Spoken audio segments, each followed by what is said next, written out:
ಶ್ರೀರಾಮಕೃಷ್ಣ ವಚನವೇದ. ಶ್ರೀರಾಮಕೃಷ್ಣರು ಮತ್ತು ವಿಜಯ ಗೋಸ್ವಾಮಿ ಎಂಬ 7ನೇ ಅಧ್ಯಾಯ ಇಂದಿನಿಂದ ಆರಂಭ. 14 ಡಿಸೆಂಬರ್ 1882 ಮಾರ್ಗಶಿರ ಶುಕ್ಲ ಚತುರ್ಥಿ ಗುರುವಾರ. ಶ್ರೀರಾಮಕೃಷ್ಣ ಪರಮಹಂಸರು ಮಧ್ಯಾಹ್ನ ಊಟವಾದ ಮೇಲೆ ಸ್ವಲ್ಪ ಹೊತ್ತು ವಿಶ್ರಮಿಸಿಕೊಂಡು ದಕ್ಷಿಣೇಶ್ವರದಲ್ಲಿ ತಮ್ಮ ಹಾಸಿಗೆಯ ಮೇಲೆ ಕುಳಿತಿದ್ದಾರೆ. ವಿಜಯ, ಬಲರಾಮ, ಮಾಸ್ಟರ್ ಮತ್ತು ಇನ್ನು ಕೆಲವು ಮಂದಿ ಭಕ್ತರು ಪರಮಹಂಸರ ಎದುರಿಗೆ ನೆಲದ ಮೇಲೆ ಕುಳಿತುಕೊಂಡಿದ್ದಾರೆ.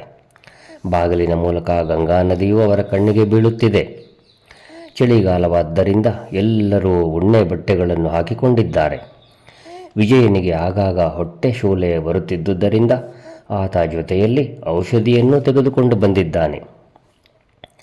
ವಿಜಯ ಸಾಧಾರಣ ಬ್ರಾಹ್ಮ ಸಮಾಜದ ವೇತನ ಪಡೆಯುತ್ತಿರುವ ಆಚಾರ್ಯರಲ್ಲಿ ಒಬ್ಬ. ಆದರೆ ಈಗ ಈತನಿಗೂ ಸಮಾಜದ ಮುಖ್ಯಸ್ಥರಿಗೂ ಅನೇಕ ವಿಷಯಗಳಲ್ಲಿ ಮತಭೇದ ಬಂದುಬಿಟ್ಟಿದೆ.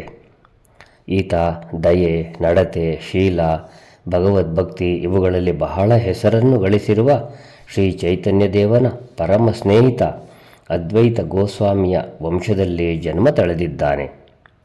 ಆದ್ದರಿಂದ ಆ ವಂಶದ ರಕ್ತ ಈತನ ನರನಾಡಿಗಳಲ್ಲಿ ಹರಿಯುತ್ತಿದೆ. ವಿಜಯ ಬ್ರಾಹ್ಮ ಸಮಾಜದ ಅನುಯಾಯಿಯಾಗಿರುವುದರಿಂದ ನಿರಾಕಾರ ಬ್ರಹ್ಮನ ಮೇಲೆಯೂ ಧ್ಯಾನ ಮಾಡುತ್ತಾ ಇದ್ದಾನೆ. ಆದರೆ ವಂಶ ಪಾರಂಪರ್ಯದಿಂದ ಬಂದ ಭಕ್ತಿ ಆತನ ಆಂತರ್ಯದಲ್ಲಿ ಹುದುಗಿಕೊಂಡು ವ್ಯಕ್ತಗೊಳ್ಳಲು ಸುಸಮಯಕ್ಕಾಗಿ ಕಾದು ಕುಳಿತಿದೆ. ಆದ್ದರಿಂದ ಪರಮಹಂಸರು ದೇವದುರ್ಲಭ ಭಗವತ್ ಪ್ರೇಮದಿಂದ ತುಂಬಿ ತುಳುಕಾಡುತ್ತಾ ಭಗವದುನ್ಮತ್ತರಾಗಿರುವುದನ್ನು ನೋಡಿ ಆತ ಮುಗ್ಧನಾಗಿ ಹೋಗಿ ಆಗಾಗ ಬಂದು ಅವರ ಸಹವಾಸ ಮಾಡುತ್ತಿದ್ದಾನೆ. ಅವರ ಬಾಯಿಂದ ಬರುವುದೆಲ್ಲವೂ ಅಮೃತಧಾರೆಯೇ ಎಂದು ಆತ ಭಾವಿಸುತ್ತಿದ್ದಾನೆ.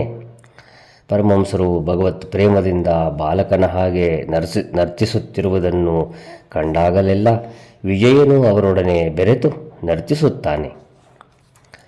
ಪ್ರತಿ ಭಾನುವಾರ ಅನೇಕ ಮಂದಿ ಭಕ್ತರು ಪರಮಹಂಸರನ್ನು ಸಂದರ್ಶಿಸಲು ಬರುತ್ತಾರೆ. ಆದ್ದರಿಂದ ಯಾರು ಅವರೊಡನೆ ಅನ್ಯೋನ್ಯವಾಗಿ ಬೆರೆಯಬೇಕು ಅಂತ ಇದ್ದಾರೋ ಅವರು ಬಿಡುವಿನ ದಿನಗಳಲ್ಲಿ ಇಲ್ಲಿಗೆ ಬರುತ್ತಿದ್ದಾರೆ. ಏಡೇಧೇರ್ ಎಂಬ ಗ್ರಾಮದಲ್ಲಿ ವಾಸವಾಗಿದ್ದ ವಿಷ್ಣು ಎಂಬ ಹುಡುಗ ಚೂರಿಯಿಂದ ಕತ್ತು ಕೊಯ್ದುಕೊಂಡು ಆತ್ಮಹತ್ಯೆ ಮಾಡಿಕೊಂಡು ಬಿಟ್ಟ. ಈಗ ಮಾತು ಆತನ ಸಂಬಂಧವಾಗಿ ಆರಂಭವಾಯಿತು. ಶ್ರೀರಾಮಕೃಷ್ಣರು: ಆ ಹುಡುಗ ಆತ್ಮಹತ್ಯೆ ಮಾಡಿಕೊಂಡು ಬಿಟ್ಟದ್ದನ್ನು ಕೇಳಿ ನನ್ನ ಮನಸ್ಸು ಕೆಟ್ಟು ಹೋಗಿಬಿಟ್ಟಿದೆ. ಸ್ಕೂಲಿನಲ್ಲಿ ಓದುತ್ತಿದ್ದ, ಆಗಾಗ ಇಲ್ಲಿಗೆ ಬರುತ್ತಿದ್ದ ಮತ್ತು ಹೇಳುತ್ತಿದ್ದ ಸಂಸಾರ ತನಗೆ ರುಚಿಸುತ್ತಿಲ್ಲ ಎಂಬುದಾಗಿ. ಒಮ್ಮೆ ಪಶ್ಚಿಮ ಪ್ರಾಂತ್ಯಕ್ಕೆ ಹೋಗಿ ಅಲ್ಲಿ ಕೆಲವು ದಿನವನ್ನು ತನ್ನ ಸಂಬಂಧಿಗಳೊಡನೆ ಕಳೆದ.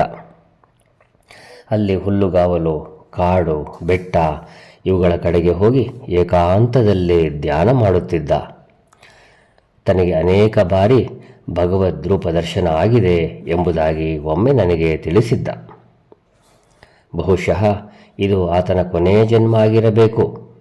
ಹಿಂದಿನ ಜನ್ಮಗಳಲ್ಲಿ ಆತ ಬಹಳವಾಗಿ ಸಾಧನೆ ಮಾಡಿದ್ದ ಹಾಗೆ ಕಾಡುತ್ತದೆ. ಎಲ್ಲೋ ಸ್ವಲ್ಪ ಬಾಕಿ ಉಳಿದುಕೊಂಡಿದ್ದಿರಬೇಕು.